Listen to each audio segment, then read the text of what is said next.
여러분 안녕하세요. 네, 여의도 펀드매니저 TV입니다. 네, 제가 금요일이 아니죠. 그렇죠? 수요일, 목요일 아침 방송을, 금요일 아침 방송이죠. 금요일 아침 방송을 하지 못했는데, 네, 잠깐, 가정의 달 맞이해서 좀 지방에 어머님 좀 뵙고, 오늘 새벽에 올라왔습니다. 새벽에 올라와서 뭔가 이제 친구들에게 뭔가를 이야기해 줘야 되는데, KTX에서 뭔가를 정리해서 후다닥 만든 거죠. 네, 이 주말에 여러분들이 뭔가를 보고 생각하고 그런 시간적 여유, 그리고 장을 어떻게 봐야 될지 여러 가지 생각들이 막 교체하는 좀 복잡한 하루 아침인데, 오늘 아침에 또 미국 주식시장이 뭐 상승으로 끝나지 않고, 물론 생각보다는 약하지는 않았지만, 또 상승이 아니었기 때문에 반등력이 약했기 때문에 다음 주 월요일 날 우리 시장은 어떻게 될 것인지 여러 생각이 교차하는 복잡한 주말을 맞이하고 있는 것 같습니다. 제 생각을 뭐 급하게 정리를 했으니까 여러분들이 좀 이해해 주시고, 내용에서 대체 이하 30년 펀드 매니저가는 대체 시장을 어떻게 보는지, 이 장을 어떻게 보는지, 전략을 어떻게 짜고 있는 건지 한번 같이 나눠보는 그러한 의미 있는 시간이 됐으면 좋겠습니다. 한번 같이 한번 분석을 해 보시죠. 구독, 좋아요 많이 눌러 주십시오. 오늘 새벽에 끝난 미국 시장을 한번 보면 다우는 0.3%, 나스닥은 1.4%, S&P는 0.57인데 전부 끝이 그래도 돌려놓고 끝났다는 거죠. 그렇죠? 네, 돌려놓고 끝났다. 제가 새벽에 봤을 때는, 우리나라 시장으로 봤을 때는 약간 플러스로 나와서 오늘은 좀 돌아서겠구나 생각을 했는데, 그 이후로 계속 무너지고, 또 제가 새벽 한 4시경에 눈을 떠서 봤을 때도 무너져 있는 상황인데, 그러다가 이제 5시 넘어서 5시 거의 다 돼서 바닥을 형성하고 올라오는 모습을 장이 끝났습니다. 끝이 항상 중요하죠. 끝이 시장의 심리를 대변해주고 있는 건데, 너무 많이 빠진 것에 대해서 어느 정도 살짝 돌려놓은 것은 이게 그나마 유한이 된다 이렇게 보고 있지만, 이거 가지고는 시장에 그동안 우리가 하락한 것들을 만회할 그런 가능성은 낮아 보이는 거죠. 그래서 월요일은 생각보다도 우리 시장은 그렇게 크게 좋아질 일은 없을 것 같다. 지난주 이제 금요일 날 끝난 장을 보면 생각보다는 튼튼하게 버텼지만 좀 더 강하게 아래꼬리를 달고 올라와 줘야 되는데, 하필이면 금요일이라는 그러한 시간적 요인들로 인해서 막판에 막 물량이 좀 쏟아지는 그런 모습을 많이 봤습니다. 자, 오늘 아침 새벽에 끝난 미국 주식시장은 바닥을 치고 생각보다는 그렇게까지 무너지진 않고 살짝 돌려놓으면서 심리가 살짝 돌려놓는 그러한 상황이다. 이렇게 봐야 될 것 같습니다. 네, 금요일 날은 닉게임만 플러스로 끝났고 상해, 항생, 박살이 났죠. 네. 또 금요일 날 영국, 프랑스, 독일도 크게 하락하면서 장이 마감을 한 모습을 보여주고 있습니다. 오늘 새벽에 끝난 미국 시장을 한번 살펴봅시다. 뉴욕 증시는 4월 고용이 예상보다 웃돌았다는 소식에도 인플레이션 우려가 지속되면서 하락을 했다. 아직까지도 인플레이션에 대한 민감도가 크게 증가하고 있는 모습을 보여주고 있습니다. 다우 지수는 6주 연속 하락했고, S&P 지수와 나스닥은 5주 연속 하락을 했죠. 다우 지수는 올해 들어 10%가 하락했고, S&P는 14%, 나스닥은 23%가량 밀렸습니다. 이 정도 밀렸으면 충분히 조정을 저는 받았다고 생각을 합니다. 네. 100에서 23이 밀렸으면 이제 70한 5% 정도인데, 이 정도면은 하락은 거의 다 오지 않았느냐 이렇게 생각을 해보는 게 맞죠. 투자자들은 고용지표와 국채금리, 기업 실적 발표 등에 중점을 두면서 장을 바라봤던 것 같습니다. 연준의 긴축 속도를 가름할 고용지표는 예상보다 긍정적으로 나왔습니다. 이 부분이 연준이 자신 있게 50bp를 3번까지 할 수 있다는 그러한 바탕이 되고 있는 주요 경제 지표죠. 미국 노동부가 발표한 4월 비농업 고용 부분은 42만 8천 명 증가한 것으로 집계돼, 월스트리트 저널이 전문가가 예상치 한 40만 명 증가를 수폭 웃돌았습니다.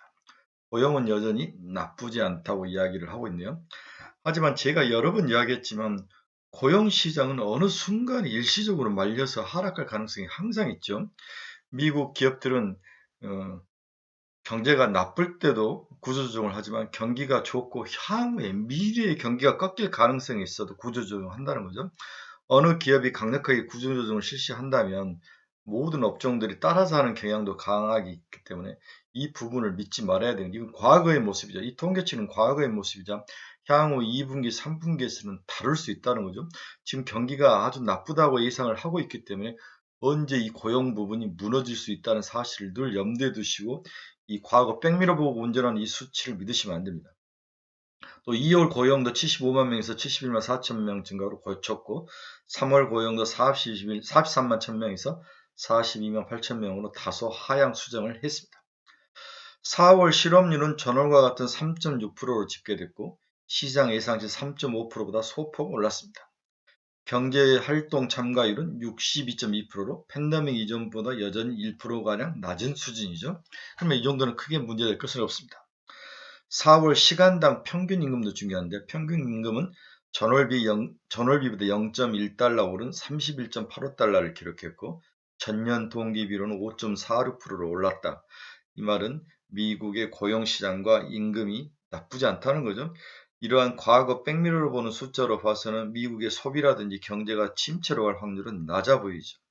하지만 다시 말하지만 미래에 대한 예측이 정말 중요한 거죠. 시간당 임금 상승세는 임금 인플레이션에 대한 우려를 높이는 부분으로 또 악재로 작용한 면도 있었습니다. 어제 미국 국채 금리 시장에서는 장기 국채는 올라가고 우상향 반면 단기채 금리는 약간 하락하면서 경착륙에 대한 우려가 커지면서 스프레드가 확대되는 모습을 보이고 있죠. 10년물 금리는 장중 3.13%까지 올라서 2018년 이후 최고치를 다시 경신을 했습니다. 장기 금리가 꾸준히 올라간다는 것은 경기 침체보다는 경기가 무너지지 않고 상승할 것이다. 인플레이션에 대한 것들, 이런 것들이 더 크게 작용하고 있다고 봐야 될 것 같아요. 하지만 연준의 금리 정책에 민감한 2년짜리 국채 금리는 2.64까지 하락하면서 장단기 금리 방향이 서로 엇갈리면서 스프레드가 확대되고 있습니다. 앞서 제롬 파월 연준 의장은 75bp 금리 인상은 적극적으로 고려한 것이 아니라고 언급했으나 향후 앞으로 있을 두 번의 회의에서 50bp 금리 인상이 검토되고 있다는 거죠. 그래서 긴축 강도는 지속되고 있다라고 시장을 해석하면서 주식시장이 이틀째 박살이 나는 모습을 보이고 있습니다. 이는 연준이 당분간 공격적 긴축 기조를 지속할 것이라는 얘기로 해석하는 분위기가 여전히 지배한 하루였다. 이렇게 해석이 되고 있습니다. 문제는 연준의 공격적 긴축으로 경기가 가파르게 둔화하는 경착륙에 직면할 수 있다는 우려가 시장 뒤쪽에서 스물스물 나오고 있다는 거죠. 이 부분에 방점을 찍혀야지 앞에 경기가 좋고 임금이 상승하고 실업률이 감소하고 이 부분에 방점을 찍고 이 부분을 보는 것은 바보 같은 짓이죠. 내리 서머스 전 미국 재무장관은 이날 미국 경제가 연착륙하거나 인플레이션이 떨어질 가능성은 거의 없다고 주장을 하겠습니다. 내리 서머스는 굉장히 부정적으로 시장을 보고 있는 것 같네요. 그동안 연준은 연착륙에 성공할 수 있을 것으로 주장했으나 시장은 여기에 대해서 의구심을 지속적으로 갖고 있는 게 가장 큰 문제죠.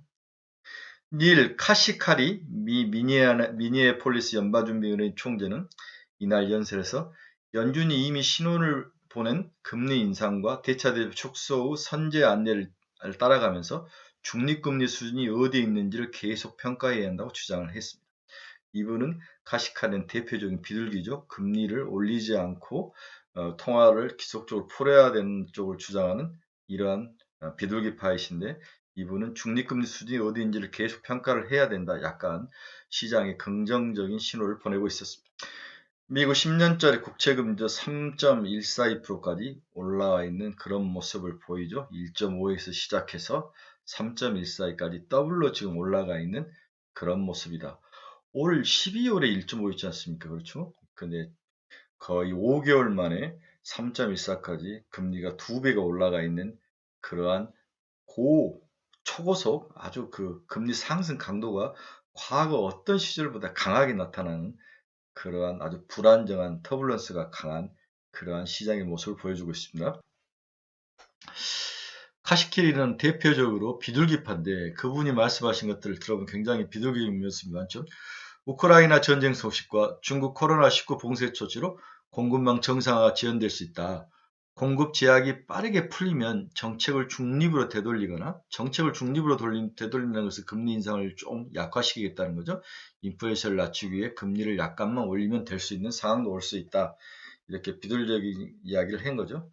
하지만 의외로 미국에 발표된 기업 실적이 너무 좋지 않았죠. 언더아머는 예상치를 밑도는 실적을 발표하면 23%나 하락을 했죠. 또 음식 배달 업체 도우대시죠? 우리 배달의 민족과 같은 건데 손실이 예상보다 악화됐다는 소식 때문에 장중에 마이너스 10%까지 하락했으나 좀 반등을 하면서 마이너스 1.4% 정도 하락을 하면서 장을 마쳤습니다. 막판에 미국 주식시장들이 다들 조금씩 반등해서 올라왔죠. 스포츠 베팅 업체 드래프트킹스라는 것은 우리 같은 베팅하는 로또와 같은 업체인데 8% 이상 하락을 했습니다. 분기 손실을 기록했다. 그런데 이러한 배팅 업체들은 불황에 아주 강한 업체들이지 않습니까? 우리도 이제 경기가 안 좋고 세상이 불안할 때 배팅, 로또를 많이 사는데 미국도 마찬가지겠죠. 이러한 불황 산업이 실적이 안 좋았다는 것은 미국 시장이 전체적으로 뭔가 불안정한 모습이 스물스물 숨어 있다고 그렇게 예상을 해봐야 되는 거죠. 또 햄버거 업체 섹sek버거는 분기 예상 전망치에 대한 실망으로 2% 이상 하락을 했습니다. 반면에 핀테크 업체 블락은 얼마 전에 상장을 했는데 매출과 순이익의 예상치를 밑돌았음에도 0.7%가량 올랐죠. 또 이런 종목들은 또 미래 전망이 좋다는 그러한 분석이 많기 때문에 또 상승하는 모습도 있습니다. 우주 탐사 기업인 버진 갤럭틱의 주가는 상업 비행 개시 시점을 내년 1분기 이후로 미루기로 했다는 소식에서 마이너스 9% 이상 하락하면서 시장에 유탄을 맞는 모습이 나타나고 있습니다. 우리는 지금 오늘 새벽에 끝난 미국 주식시장을 간단하게 좀 살펴봤는데 여전히 인플레이션에 대한 두려움이 존재한다. 기업 실적이 좋지 않았다. 이 두 가지를 크게 볼 수 있는데 그렇지만 막판에 주식시장이 살짝 반등을 하는 모습이 나타나면 그래도 폭락이라는 것들에서 좀 벗어날 수 있다. 그러한 기운을 가지고 장이 마감을 했다. 이렇게 세 가지로 요약 정리를 해볼 수 있는 거죠. 자, 그렇다면 우리의 관심은 우리 시장은 다음 주에 어떻게 될 것인가? 이게 우리의 가장 큰 관심사이고 우리가 집중해야 될 부분인데 첫째는 바닥이 어디인가? 이 부분에 대해서 우리가 한번 찾아보는 게 필요한 거죠. 대체 이 아사리장의 바닥은 어디인가? 이제 우리의 관심은 주식시장 바닥이 어디까지에 대한 관심과 향후 투자 전략이 필요하죠. 자, 그래서 첫 번째로 우리가 깊게 봐야 돼, 관심 있게 봐야 돼. 인플레이션을 꺾이는 것인가, 아니면 추가 상승할 것인가? 인플레이션 피크 논쟁이 5월 11일 날 미국 주식시장에서 인플레이션 4월치가 발표가 됐는데, 과연 인플레이션이 꺾이는 거냐, 이 꺾이는 거냐, 아니면 피크아웃을 치고 있는 거냐, 아니면 지속적으로 인플레이션이 꺾이지 않고 더 추가 상승하고 있는 거냐, 굉장히 중요한 갈림길에 놓여 있는 다음 주 한 주가 될 것 같습니다. 오늘 11일 저녁에 발표될 미국 4월 소비자 물가지수에서 인플레이션 피크아웃 여부가 증시 방향의 분수령을 정할 것으로 시장은 보고 있는 거죠. 만약 4월 CPI의 인플레이 정점이 확인되지 않는다면 6월 FOMC를 앞두고 다시 총화정책에서 더 강한 긴축이 나올 수도 있다. 이러한 두려움과 예상이 당연히 되고 있는 거죠. CPI 지수가 시장 컨센서스보다 낮아야 예상보다 비둘기파적이었던 연준 태도의 긍정적인 의미가 받아들여질 거로 시장은 그렇게 예상을 하고 있는 거죠. 아마 우리 파웰은 생각보다도 CPI가 정점을 치고 꺾일 확률에 대해서 그거 숫자를 보지 않았을까? 저는 그렇게 생각해요. 연준은 이미 4월 CPI를 다 보고 이야기를 했는데 생각보다도 그렇게 물가 상승률이 크지는 않은 거예요. 올라가다가 살짝이나 약간 한 8.4, 지난달에 8.4였는데 YY로 8.3 또는 동률 살짝 꺾이는 모습 이게 나오지 않았을까? 그걸 보고 파웰이 시장에 뭔가 사인을 보낸 게 아닌가? 저는 그런 생각도 듭니다. 블룸버그 기준 4월 CPI 컨센서스는 전월비 0.2%와 전년비 8.1%로 전월보다 낮아진 수준을 전망을 하고 있습니다. 지난달에 YY로 8.4였는데 8.2%로 꺾일 확률에 블룸버그와 파웰이 혹시 우리에게 이야기를 해주고 있는 게 아닌가. 이렇게 꺾이는 모습이 나타나야 시장이 어느 정도 안정을 찾을 거로 예상이 되죠. 이게 미국 CPI의 모습인데 YY죠. 지난달에 8.5. 근데 지금 8.2를 예상을 하고 있는 거죠. 제가 제 생각에는 8.2 정도 나오지 않을까. 그 정도 예상을 하는데 꺾여야 됩니다. 적게 꺾이든 많이 꺾이든 방향이 일단 꺾여야죠. 그래야만 우리 주식시장이 숨 쉴 수 있는 공간이 나타날 것으로 예상이 됩니다. 문제는 4월 CPI 지수가 시장 예상치보다 높은 수지를 보이며 물가 둔화 신호를 주지 못할 경우는 또 한 번의 충격이 나타날 확률이 높아 보이죠. 그럴 때는 6월 FOMC에서 이젠 75bp 이야기가 거의 정설처럼 굳어질 확률도 높아 보입니다. 이 경우 차주 증시는 다음 주 증시는 또 한 번의 하방 압력을 받을 가능성이 높아 시장은 이에 긴장하고 있다 이렇게 볼 수 있고 이러한 상황이 금요일 오전장 미국 시장에 반영이 된 게 아닌가 그렇게 예상을 해보죠. 현재 시장은 인플레이션 정점 통과 전망도 상둔하는 국면이다. 네, 그거는 CPI가 꺾였죠. 빨간 게 그거는 CPI는 살짝 꺾였고 중고차 가격 지수는 이미 꺾여서 내려오죠. 시차를 한 2, 3개월 두고 CPI가 꺾일 거라고 예상을 하고 있죠. 임금, 물가, 나선 효과로 인한 고물가 지속 우려도 당연히 병존을 하죠. 네. 회오리처럼 돌면서 이게 이제 관성이 생기면서 쉽게 꺾이지 않는 모습도 있기 때문에 임금이나 물가를 보면은 그렇게까지 많이 꺾이지도 않고 심지어는 상승할 가능성도 있다. 그래서 상승과 인플레이션 상승과 하락의 그러한 두 요인들이 부닥치는 그러한 한 주. 그래서 11일 날 일단 미국 CPI가 나와봐야 향후 단기 방향성의 전망이 정해질 것이다. 이렇게 보고 있고 저는 개인적으로는 지난달 8.5, 8.4로 알았는데 8.5네요. 8.5보다도 살짝 꺾인 8.2나 8.3 정도로 나타날 확률이 높아 보인다. 이게 제 생각이니까 그렇게까지 염려할 필요는 없다. 이렇게 여러분들에게 말씀을 드리고 싶네요. 다음으로 이제 우리가 시장에서 봐야 될 것은 신용 위험. 이렇게 금리가 많이 올라가면 펀더멘탈이 약한 기업들이 이제 쓰러지기 시작한데 이러한 기업들이 쓰러지다가 갑자기 이제 중국이나 미국의 중견 기업들이 코너에 몰린다 또는 디폴트 위험 리스크가 있다 이런 소식만 들리면 시장은 이제 크레딧 리스크, 기업 신용 리스크 때문에 충격이 한 번 크게 오는 이게 한 번만이 아니라 다른 대기업들로 전이될 수 있다 이런 이야기가 들리면 시장은 또 한 번 침체 국면에 갈 확률이 높아 보이는 거죠. 기준금리 인상과 장기금리 상승 자체보다 파월 의장이 언급한 것처럼 금융 여건과 경제에 미치는 영향이 더 중요하다고 우리는 관심을 가져야 될 것 같습니다. 미국 10년 국채금리 상승 속도는 94년에서 95년 금리 인상 당시보다 더 가파른 상태이다. 가파르게 올라간다는 것은 기업들에게 치명타를 가하는 강도가 강해진다는 거죠. 주목할 점은 자금 조달 여건이 악화됨에 따라서 신용 위험이 발생할 그 가능성에도 우리가 좀 관심을 가져야 된다. 이건 주식시장의 큰 악재 중의 악재죠. 미국 하이힐드 회사채 채권 가격은 코로나19 이후에 가장 낮은 상황이다. 채권 가격이 떨어졌다는 것은 반대로 채권 금리는 상승을 했다는 이야기죠. 금융 여건이 악화되고 있다는 증거로 볼 수 있다. 75배 인상이 없어도 무작정 안도한다는 것은 좀 문제가 있어 보인다. 그래서 미국 기업들이 무너질 기업들이 혹시 나타날 수 있는지 이런 신용 위험 크레딧 리스크에도 좀 민감하게 지켜봐야 될 것 같다. 이런 것들을 다 좀 반영을 한다면 아직까지 주식시장은 살 시기는 아니다. 이렇게 예상을 해볼 수 있죠. 지금 여기가 최근에 미국 금리 상승 속도인데 다른 연도보다도 굉장히 강한 기울기가 강하죠. 이게 과거 10년, 20년 역사에서 가장 강하게 금리가 상승했던 94년, 95년 케이스보다도 더 강하게 거의 뭐 90도, 70도 정도로 강하게 금리가 강하게 갑자기 상승하는 것은 기업들의 자금 조달과 경제 여건 악화에 크게 치명타를 가할 수 있는 거죠. 기본 펀더멘탈이 부실한 친구들은 쓰러질 확률이 높아 보입니다. 미국의 하이힐드 회사채 가격도 급락을 했다. 회사채 가격이 급락했다는 것은 금리는 올랐다. 금리와 가격은 서로 반비례하는 거죠. 알키의 정리 여러분 아시죠? 자, 그렇다면 한국 주식시장의 바닥은 얼마인가? 이게 이제 제가 우리나라에 가끔 바닥을 보거나 위에 상을 보는 가장 많이 보는 게 볼린저 밴드인데 볼린저 밴드는 쉽게 말하면 기존의 표준 편차를 2시그마 2배로 놓고 이렇게 밴드를 만들어 놓은 거죠. 과연 그 밴드의 높은 것은 위에 상승 시그마 밑에는 하락 2시그마인데 바닥은 한 2550 정도. 그렇죠? 이 정도 보고 있는 거죠.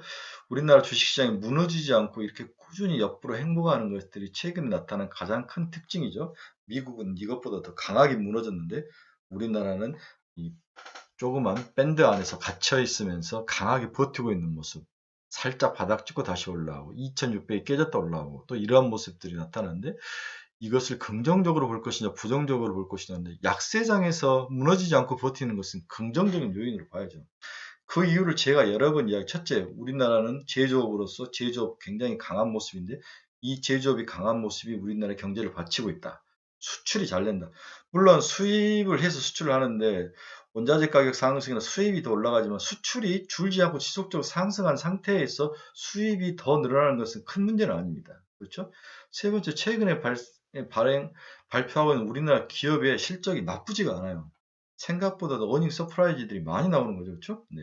삼성전자부터 시작해서 기업 실적이 나쁘지 않습니다. 네 번째는 이제 신정부가 잘하든 못하든 지금 기대감이 많이 떨어졌는데 신정부에 대한 기대감은 별로 기대할 건 없지만 그래도 신정부가 뭔가를 할 것이다. 새로운 기운을 넣는다. 이러한 것들. 그래서 외국인들이 그렇게 많이 팔아제끼는데도 무너지지 않고 있다는 것은 우리나라 시장이 그래도 이머징에서는 가장 좋은 모습, 강한 모습으로 강하게 버티고 있다. 이렇게 긍정적으로 봐야 되는 거죠. 문제는 외국인의 매도가 멈추지 않는다는 게 가장 큰 문제 중에 하나입니다. 우리나라가 아시아 ATM 역할을 당연히 하죠. 글로벌 시장에서 긴축이 발생하면 이머징 시장에서 돈을 빼가야 되는데 제가 여러 번 이야기했지만 우리나라 아시아 ATM 기지 호구죠. 가장 먼저 한국에서 돈을 뺀다. 중국은 공매도 할 수 없는 상황이고 돈을 쉽게 뺄 수 없는 그런 구조적 환경이기 때문에 중국이 나빠도 한국에서 빼고 이머징이 나빠도 한국에서 빼고 라틴이 안 좋아도 한국에서 빼고 이러한 호구 역할을 지속적으로 지금 하고 있는 게 아닌가. 심지어는 제가 이야기했지만 액티브 펀드가 아니라 패시브 펀드에서도 돈이 지금 환매가 들어오고 있는 상황이라고 볼 수 있는 거죠. 이러한 상황에서 외국인들이 지속적으로 끊임없이 매도를 하고 있는데 그 매도가 멈추지 않고 있다. 이게 우리나라 수급을 박살내고 있는 가장 큰 요인 중에 하나입니다. 최근 1개월간 코스피 외국인의 매도 물량을 보면 5조 2천이나 팔았죠. 네, 코스닥에서는 한 달 동안 1조 3천이나 갖다 팔았습니다. 이런데도 우리나라 장이 무너지지 않고 꿋꿋이 버티는 것은 기관 투자 중에서 연기금들이 바닥이라고 생각하고 자금 집행을 지금 계속하고 있고 개인들이 또 추가로 사주고 이 두 가지 요인 때문에 버티고 있는데 이게 얼마까지 버틸 수 있을 것이냐 여기에 대한 생각이 좀 중요하고 최소한 글로벌 주식시장이 좀 하락을 멈추고 돌아서줘야죠. 그래야 연기금과 개인들도 이게 마르지 않는 샘물이 아니지 않습니까? 우리도 한계가 있고 연기금도 주식을 사는데 한계가 있는데 이게 만약에 어떤 벽에 부닥쳤을 때는 큰 폭락이 올 수도 있는 상황. 이러한 리스크는 반드시 있습니다. 외국인들의 자금 매도 동향이 빨리 멈춰야 합니다. 여섯 번째는 밸류에이션 측면인데 현재 국내 증시의 퍼밸류는 9.1배 수준으로 팬데믹 우려가 정점에 달았던 2020년 3월에 8.8배 그때 가장 안 좋았는데 그때까지 근접해서 빠졌다는 거죠. 이러한 불확실성을 감안하면 추가 변동성은 불가피하나 밸류에이션 레벨만 놓고 본다면 추가 하방 위험은 제한될 전망이다. 이게 이제 우리 일반적인 애널리스트들의 생각이죠. 그런데 제가 지난 토요일인가 우리 신박사분들 이제 우리 오프라인 강의 때 제가 강사로 가서 그 이야기를 했죠. 밸류에이션이 우리만 빠져서 매력적이라면 문제는 없다. 그건 매력적이다. 하지만 미국도 우리보다 밸류에이션이 더 하락했다는 거죠. 중국도 그렇고 유럽도 그렇고. 그래서 밸류에이션이 하락해서 9.1배, 8.8배 막 가장 바닥이다. 이것은 하나만한 소리라고 이야기했죠. 당연히 미국이 우리보다 밸류에이션이 더 조정이 된다. 그럼 미국이 더 매력적인 거죠. 중국이 우리보다 더 조정이 더 중국이 더 매력적인 거죠. 밸류에이션 측면을 보면. 그래서 밸류에이션은 글로벌적으로 두루두루 봐야지 우리나라 하나 밸류에이션 빠졌다고 보는 것은 바보 멍충이다. 이렇게 이야기를 했죠. 꼭 기억을 하시기 바랍니다. 그러면 결론적으로 미국도 우리보다 더 많이 빠졌습니다. 밸류에이션 추가 조정이 많이 됐죠. 유럽도 많이 됐고 일본도 중국도 많이 됐죠. 그래서 우리나라 밸류에이션 하락은 전혀 외국인들이 사는 매력적인 포인트는 아니다. 이렇게 저는 결론을 내려보고 싶습니다. 그러면 다음 주에 결론은 뭐냐? 뭘 어떻게 해야 되느냐? 기존에 우리가 바닥이라고 생각했던 시장 징후들이 다 들어맞지 않는 게 가장 큰 리스크 요인으로 저는 보고 있습니다. 이 정도면 바닥이지 하고 세 번 3중 바닥이 왔는데 또 한 번의 바닥이 있는 거죠. 우리가 전혀 경험치 못한 초약세장에서 나타나는 그러한 바닥을 우리가 경험하기 때문에 대처가 늦는 것 같아요. 또한 미국 현지에서 느끼는 선반영 정도와 제3지역 우리나라 같은 지역에서 느끼는 선반영 정도가 다르게 나타나는 것 같아요. 우리는 이 정도면 선반영이 충분하다 이렇게 느꼈는데 미국 현지에서는 아직도 밸류에이션이 높고 주식은 좀 더 조정을 받아야 되고 긴축 강도에 대해서 우리보다 더 크게 느끼는 그런 어떤 온도의 차이가 있는 게 아닌가 그런 생각이 듭니다. 최근 우리나라가 20여 년 만에 가장 초약세장에 대한 적응과 대응이 느린 것이 가장 큰 리스크 중에 리스크인데 이것은 미국이 주도하는 긴축에 대한 그 속도와 감이 제3국에서 느끼는 것과 다르다는 거죠. 그렇죠? 이러한 것들에서 오는 차이지 않을까 그런 생각이 듭니다. 그래서 미국에서는 굉장히 절박하고 긴축 강도가 강하고 추가로 할 수 있고 이런 것들이 강하게 나타나는데 제3자의 우리에는 걸러걸러서 들어와서 충격이 좀 약하다고 어느 정도 다 선반영이 됐겠지 하고 했는데 충격이 갑자기 몰려오는 그러한 상황.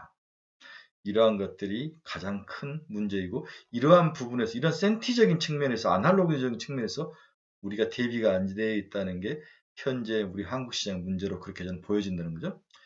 특히 지금 앞에서 이야기했던 미국 시장 이미 액티브 펀드는 공매도에 나서죠. 매도에 물량을 파는 데 나섰고 여기에 패시브 펀드는 뭡니까? 인덱스 펀드인데 이제는 인덱스 펀드에서도 환매가 나오고 있다는 거죠.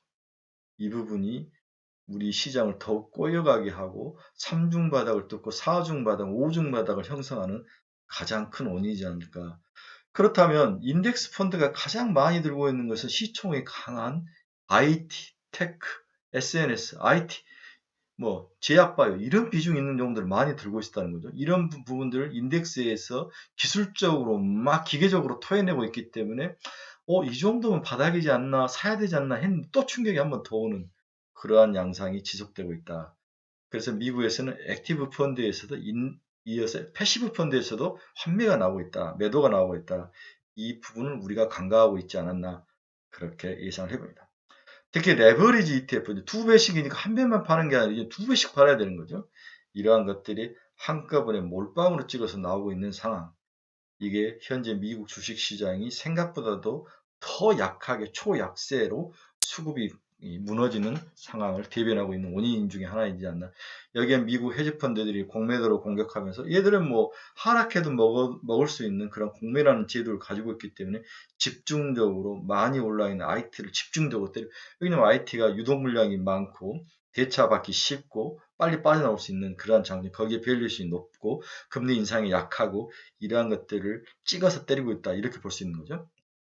택시가 코너를 도는 거하고 대형 10톤 트럭이 코너를 돌았을 때 그 관성은 다른 거죠. 우리나라 같은 것은 택시에 비유할 수 있지만 미국은 10톤 트럭이기 때문에 그 관성 휙 돌 때 그 여전히 우리나라보다 훨씬 강하고 크다고 볼 수 있습니다. 자, 지금 우리가 초약세장에서 살짝 나타나는 단기 반등에 속아서 매도를 하지 못하고 주저주저를 하다가 손실을 키우는 우를 범하고 있는데 향후에는 뭔가를 확실하게 전략을 세우지 않으면 또 당할 염려들이 많은 거죠. 그래서 제가 이 한 줄을 쓰기 위해서 너무 고민을 아침에 한 30분을 생각을 했는데 그럼 지금이라도 팔아야 되느냐 아니면 지금은 이 악물고 계속 우리 포트폴리오를 유지해야 되느냐 이 결론을 한 줄을 써줘야 되는데 저는 아무리 생각해봐도 다른 전략은 없습니다. 지금은 추가로 매도에 동참하는 것은 두 번 죽는 일이다. 따라서 강하고 굳건하게 버티는 영역이다. 10톤 트럭이 회전을 하기 위해서 휙 도는 그 관성, 우리 미분에서 나오는 그 강도, 이러한 것들이 가장 크게 반영되는 4월이 지났다. 5월도 초만 지나면 이 강도는 낮아질 것이고 이제 사람들은 바닥이 어디일까에 대해서 고민을 하게 되고 이 정도면 바닥이지 않을까. 나스닥이 23%나 하락한 상황에서 25% 정도 이하로 빠지면 이건 정말 바닥도 절대 바닥이지 않을까. 그렇게 결론을 내서 이제는 이 악물고 버티는 영역이다. 이렇게 결론을 내봅니다. 자, 전일 끝난 미국의 주요 주식들 한번 봅시다. 제가 보여주는 것은 생각보다 크게 빠지지 않았다는 거죠. 애플은 0.47% 하락하면서 끝났습니다. 테슬라는 0.87%, MS는 0.94%, 엔비디아는 0.90%, TSMC는 0.56%, 마이크론 테크놀로지는 1.32%, 메타버스는 2.17%, 노블록스가 엄청 많이 얻어 터졌네요. 8.64% 하락했고, 비트코인도 1.13% 하락하면서 금요일 장이 마감이 됐습니다. 그나마 다행이죠. 네. 주말에 제가 여러 생각을 급하게 빠르게 정리해서 여러분들에게 이야기했으니까 참고만 하시고 주말 공부 잘 하시기 바랍니다. 제가 월요일 아침에 다음 주에 또 투자할 만한 종목 한 서너 종목을 또 분석해서 올리겠습니다. 여러분 감사합니다. 즐겁고 멋진 가정의 달, 또 효도하는 어버이날이 되시기 바랍니다. 여러분 감사합니다. 수고하셨습니다.